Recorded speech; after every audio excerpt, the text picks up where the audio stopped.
Lucas capítulo 19, verso 41. A Bíblia diz assim: quando ia chegando, vendo a cidade, chorou e dizia: ah, se conheceras por ti mesma, ainda hoje, o que é devido à paz. Mas isso está agora oculto aos teus olhos. Pois sobre ti virão dias em que os teus inimigos te cercarão de trincheiras, e por todos os lados te apertarão o cerco, e te arrasarão, e aos teus filhos dentro de ti. Não deixarão em ti pedra sobre pedra, porque não reconheceste a oportunidade da tua visitação. A Bíblia aqui relata o momento em que Jesus chora ao contemplar a cidade de Jerusalém, do alto do Monte das Oliveiras. Ali na cidade de Jerusalém, naquela época, haviam belíssimos edifícios do templo. É dito, queridos, que as paredes do templo eram de mármore branco. Quando a luz do sol batia nas paredes do templo, raios de luz eram refletidos em todos os lugares. Era uma cena magnífica. Qualquer judeu, ao se aproximar de Jerusalém e contemplar essa cena, ele se emocionava. O coração explodia de alegria. E a Bíblia diz que quando Jesus ia chegando, vendo a cidade, o que ele fez? Chorou. Mas o choro de Jesus aqui não era um choro de alegria. Jesus não estava chorando emocionado por estar diante de sua bela cidade chamada Jerusalém. Jesus chorava porque ele sabia o que aconteceria com milhares que faziam parte do povo de Deus. Jesus sabia que as escolhas erradas de seu povo traria morte e destruição. No livro Grande Conflito, na página 15, Ellen White diz o seguinte: com a visão obscurecida pelas lágrimas, ele via os muros cercados por hostes estrangeiras, ouvia o tropel de exércitos dispondo-se para a guerra, as vozes de mães e crianças clamando por pão na cidade sitiada. Via entregue às chamas o santo templo, os palácios e torres convertidos num monte de ruínas fumegantes. Esta foi a imagem que Jesus presenciou. Esta foi a imagem que Jesus viu em relação à cidade de Jerusalém, a sua cidade. Sabe, queridos irmãos, Deus havia escolhido Jerusalém para ser a sua morada.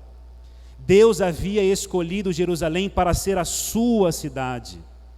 Durante séculos, profetas foram enviados para levarem mensagens de advertência para o povo que morava nessa cidade. E se não bastasse, o próprio Jesus veio até eles em carne e osso. E a Bíblia diz que Jesus andou por toda parte fazendo bem e curando a todos os oprimidos do diabo. Em Lucas capítulo 4, verso 18, diz que Jesus colocou em liberdade os que estavam presos. Restaurou a vista aos cegos, fazendo andar os paralíticos e ouvir os surdos. Purificou os leprosos, ressuscitou os mortos e pregou o evangelho aos pobres. Mas, infelizmente, Jerusalém se desviou de seu melhor amigo. Infelizmente, Jerusalém se desviou do seu único ajudador. E a Bíblia diz que a majestade do céu estava em pranto. O choro de Jesus aqui revela como é difícil Deus salvar o pecador das consequências da transgressão da lei. Eu me lembro que alguns anos atrás, eu estava fazendo uma semana de oração lá na Bahia. E nessa semana de oração, um jovem frequentava e acompanhava as mensagens. Em uma das noites, eu fiz o apelo para aqueles que queriam serem batizados. Ele veio à frente. No dia seguinte, eu fui na casa dele. E eu disse: olha, meu amigo, você foi ontem à frente na igreja expressando o desejo para ser batizado. E eu vim aqui para dizer para você que nós teremos batismo agora, no próximo sábado. Você deseja ser batizado agora, no próximo sábado? Você quer entregar a sua vida a Jesus de uma vez por todas? Ele baixou a cabeça, pensou um pouco e disse assim: pastor, agora não. Eu tenho algumas coisas para resolver ainda. E eu insisti um pouco mais com ele, mas ele resistiu, estava resistente. Fui embora, terminei a semana de oração, realizamos os batismos, mas aquele jovem não foi batizado e nem estava no dia do batismo. Passou um mês. O ancião daquela igreja me ligou e disse: pastor, você lembra daquele jovem? Eu estou ligando para que você possa orar pela família dele, porque hoje ele perdeu a vida. Mas como assim? Era um jovem de 19 anos. Pastor, ele foi assassinado, recebeu 9 tiros no rosto. Estava envolvido com drogas. E o interessante e que me chamou a atenção é que aquele dia era um sábado. E no sábado pela manhã, os irmãos se encontraram com ele na rua e disse: olha, vamos para a igreja hoje? E ele disse: hoje não. E naquela manhã, no centro de abastecimento da cidade, ele perdeu a vida. Sabe, querido, nós entendemos aqui que esse não é o plano de Deus para a vida do ser humano.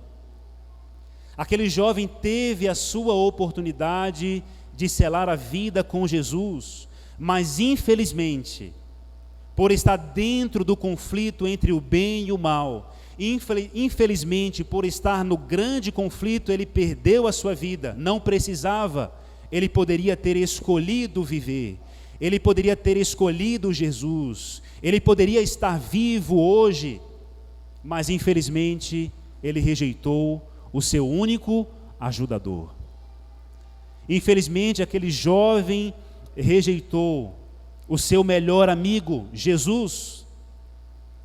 E ainda hoje eu compartilhei no grupo da igreja esta imagem. Não sei quantos viram. Quando eu estiver pronto, batizo. Eu não sei se você consegue identificar algo de estranho nessa imagem, ou nesta frase. Mas assim tem sido, infelizmente, para algumas pessoas. Algumas pessoas têm adiado tanto a sua decisão, que esse dia nunca chega, que a oportunidade nunca chega. Na verdade, as oportunidades são oferecidas todos os dias, mas alguns acham que o dia da salvação é eterno. Algumas pessoas acham que terão a oportunidade de se arrependerem, de escolherem Jesus para sempre. Mas, querida igreja, meu querido amigo, entenda uma coisa: nós, seres humanos, temos a tendência de adiar decisões. Nós sempre achamos que é mais fácil se arrepender amanhã do que hoje. Nós sempre achamos que o dia da salvação é eterno. Quantas pessoas adiaram a sua decisão? Quantas pessoas tiveram a oportunidade na mão de entregar a vida a Jesus, de mudar de vida, de ser uma nova criatura, mas infelizmente adiaram a sua decisão e esse dia nunca chegou. Uma vitória adiada pode se tornar uma derrota. Se você precisa fazer algo hoje, faça. Se Deus pede para você tomar uma decisão hoje, tome essa decisão, não deixe para depois. Hoje é o dia da sua salvação. Hoje é o dia de boas novas. As oportunidades estão sendo oferecidas a cada momento. Algumas pessoas agarram essa oportunidade, outras pessoas rejeitam essa oportunidade. E como nós sabemos, nós estamos vivendo num conflito cósmico, no contexto do grande conflito, onde decisões rápidas precisam ser tomadas. Porque em uma guerra, as decisões significam vida ou morte. Muitos não entendem que os planos de Deus para seus filhos são sempre os melhores. E alguns rejeitam os planos maravilhosos de Deus. Você lembra o que está escrito em Jeremias capítulo 29, verso 11? Eu é que sei que pensamentos tenho a vosso respeito, diz o Senhor. Pensamentos de paz e não de mal, para vos dar o fim que desejais. A destruição de Jerusalém no ano 70 depois de Cristo seria o resultado daquilo que haviam semeado. O profeta Oséias já havia declarado: a tua ruína, ó Israel, vem de ti. Seus pecados causaram a sua queda. E você conhece a história. O general Tito cercou a cidade de Jerusalém no período da Páscoa. Os cristãos, em uma oportunidade, haviam fugido da cidade. Deus providenciou esse momento. Mas ali dentro da cidade ainda permaneceram muitos judeus. O alimento dentro da cidade havia acabado porque eles estavam num cerco. Não podiam sair fora dos muros da cidade porque eram mortos. O alimento havia acabado. E no livro Grande Conflito, na página 18, diz que os homens roíam o couro de seus cinturões e sandálias, e a cobertura de seus escudos. Numerosas pessoas saíam da cidade à noite para apanhar plantas silvestres que cresciam fora dos muros da cidade, se bem que muitos fossem mortos com severas torturas quando saíam fora dos muros da cidade. Muitas vezes os que conseguiam voltar em segurança eram roubados daquilo que haviam conseguido recolher. Maridos roubavam de suas esposas, esposas roubavam dos maridos, filhos arrebatavam o alimento da boca de seus idosos pais, e até as mães mataram os seus bebês para se alimentarem. E quando o exército invadiu a cidade, milhares foram mortos. O sangue, amigos, corria pelas escadas do templo, corria pelas ruas da cidade. O templo ficou em chamas. Mais de 1 milhão de pessoas pereceram. É dito que fora dos muros foram erguidas tantas cruzes que mal havia espaço para alguém se movimentar entre elas. Esse não era o plano de Deus para o seu povo. Deus não tem planos para destruir ninguém. O plano de Deus é o plano da salvação. A salvação já está garantida, mas infelizmente algumas pessoas escolhem a morte. Infelizmente, algumas pessoas escolhem a destruição. Quando Jesus foi entregue por Pilatos para ser crucificado, você lembra o que o povo judeu disse? Caia sobre nós o seu sangue sobre os nossos filhos. Esse pedido do povo judeu se cumpriu na destruição de Jerusalém. Outro dia, eu fui ao cemitério acompanhar um sepultamento.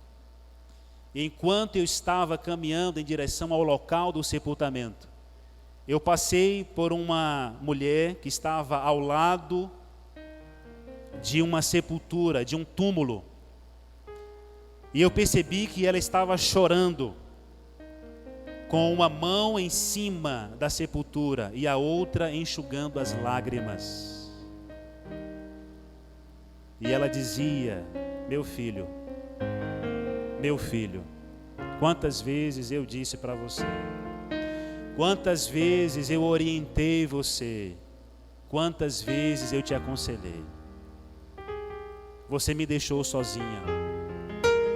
Você está aí e eu estou aqui.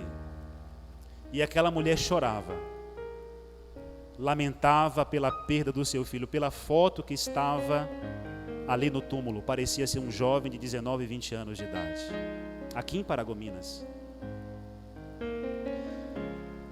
Você lembra das palavras de Cristo? Jerusalém, Jerusalém, que matas os profetas, que rejeita aqueles que te foram enviados. Quantas vezes quis eu reunir os teus filhos como a galinha junta os seus pintinhos debaixo das asas, e vós não o quisestes. Quantas vezes? Quantas vezes? Se você olhar para trás, se você olhar para o passado, você vai perceber quantas vezes Deus falou ao seu coração. Você vai perceber quantas vezes Deus falou a você: filho, este é o caminho, andai por ele. Esta é a decisão, escolha a vida. Quantas pessoas têm ouvido a voz de Deus, mas estão negando este chamado, este convite. Algumas pessoas então estão buscando a vida aonde existe morte. Algumas pessoas estão buscando a vida aonde existe destruição, existe tristeza, solidão, decepção. A vida está em Cristo. Ele é o doador da vida. Somente Cristo pode dar a vida a você. O apóstolo Paulo diz que quando Cristo, que é a nossa vida, se manifestar, que vida é essa que está com Cristo? A vida eterna. Essa vida que foi prometida a todos que se entregam a Jesus. Somente Jesus tem a vida. Existem pessoas que estão fugindo da presença de Deus, estão correndo de Deus. E todo mundo que corre de Deus, que foge de Deus, caminha em direção ao precipício. Aquela pessoa que foge de Deus caminha em direção ao abismo, caminha em direção à morte, porque a vida só existe em Jesus. Jesus não poderia dizer: filho, se você não quer me aceitar, eu vou colocar a vida naquele lugar que você gosta de frequentar, pode ir. Jesus não poderia dizer assim: filho, se você não quer me aceitar, eu vou colocar a vida naquilo que você gosta de usar, naquele vício que você tem. Pode usar, pode continuar com a sua vida, porque eu vou dar um jeito. Não, Jesus não poderia fazer isso, porque a vida está nele. A vida não está fora dele, a vida está nele. A vida está em Jesus, amém? Quantas vezes quis eu reunir vocês como a galinha reúne os seus pintinhos debaixo das asas. Hoje Jesus está convidando você a estar perto dele, a uma decisão ao lado dele. E sabe, querido, o mais assustador dessa história é que a profecia de Cristo sobre a destruição de Jerusalém também indicava a destruição do mundo nesses últimos dias.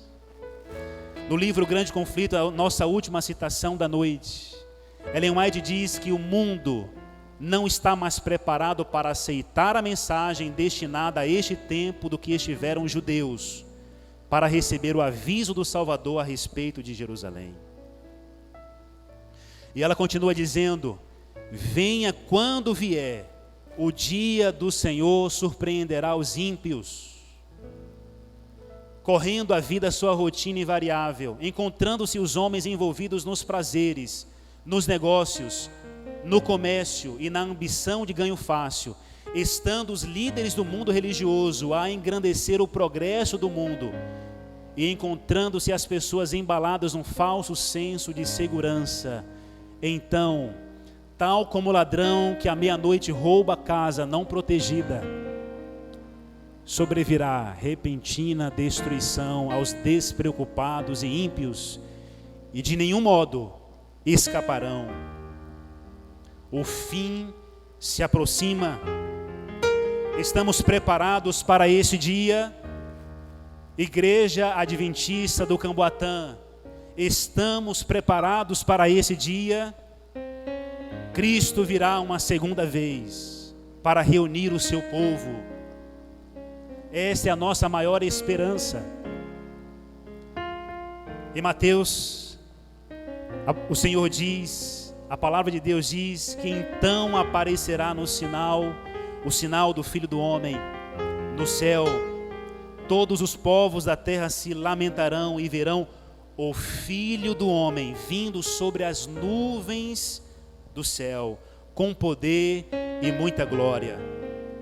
Ele irá reunir todos aqueles que andaram nos seus caminhos e estaremos para sempre com Jesus. Deseja você, nessa noite, entregar o seu coração a Jesus? Deseja você entregar a sua vida e fazer o compromisso de servir ao Senhor, de andar nos seus caminhos, de permanecer sendo fiel à sua palavra até que Ele volte a essa terra? Quantos têm o desejo neste coração? Amém, louvado seja Deus. Eu também tenho o desejo no meu coração. Sabe, querido, o melhor de tudo é que o grande conflito que nós vivemos já foi definido o seu final. Jesus já garantiu a vitória. E se estamos ao lado de Cristo, não importa o que aconteça, teremos a vida eterna prometida pelo Senhor Jesus.